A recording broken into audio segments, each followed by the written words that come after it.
Nomás traigo un carro, no traigo la ven. Entonces lo que alcance ahorita a caber en el carro. Hugo Castro is buying food and cleaning essentials at Tijuana's wholesale market in bulk. We are shopping. Castro is with Border Angels. The San Diego advocacy group started SOS Migrant, Adopt a Shelter.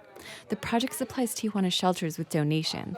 Y arroz, y a ver, no me faltan los vegetales, pero... And we're trying to provide the basic food needs in order to at least survive, because many of them doesn't have not even enough food for a meal.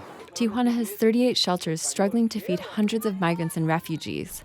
Most are Haitians whom the U.S. recently started excluding from special humanitarian parole options. For some of them, it's like a limbo stage. For many of them, it's a purgatory. Castro stuffs his car full of boxes and bags with oatmeal, spaghetti, rice, cooking oil, and cleaning bleach.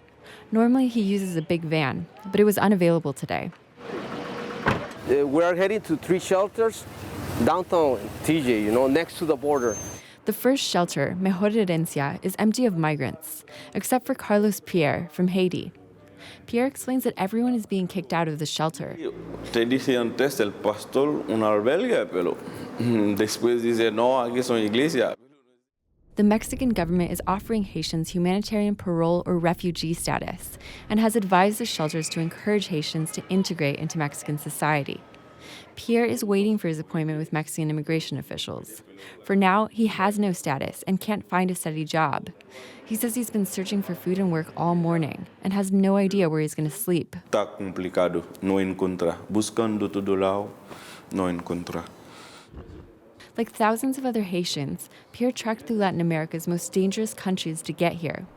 He thought the U.S. was letting Haitians in. That was true until last September.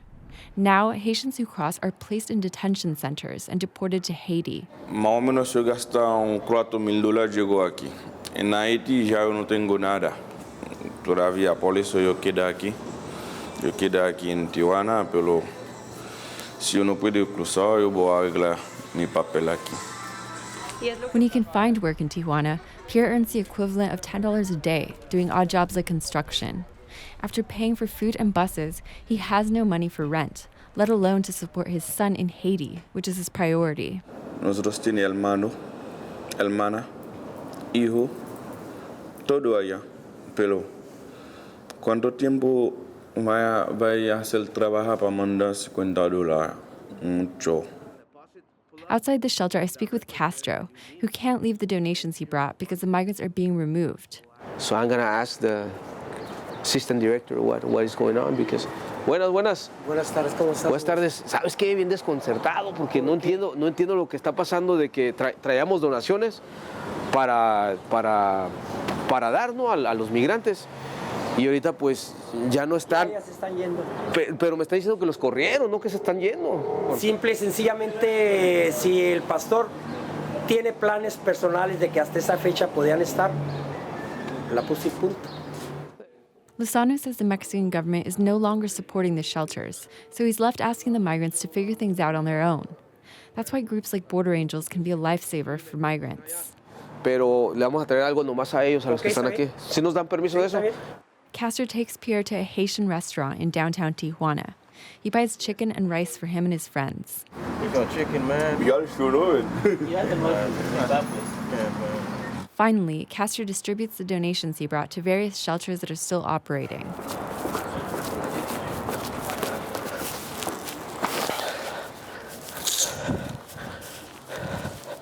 Castro also brought toys for the Haitian children. ¿Quieres? ¿Sí? At another shelter, full of improvised tents, Castro explains why Border Angels started SOS Migrant. He says the shelters can't rely on Mexico's president or other officials. I don't believe in the leader. I don't believe in the U.S. president, but I do believe in the people. So we, the people, el pueblo, are the ones who are bringing the change. He says he sympathizes with the Haitians because they're fleeing violence and extreme poverty. They prefer to be in these conditions than to be back to Haiti. And we are helping them, trying to to improve the conditions of the shelters. That's the reason we need all help possible. SOS Migrant is helping 18 shelters in Tijuana right now, but Castro says he'd like to expand it to include all 38 in the city, and eventually 12 shelters in Mexicali. Listo. Jean Guerrero, KPBS News.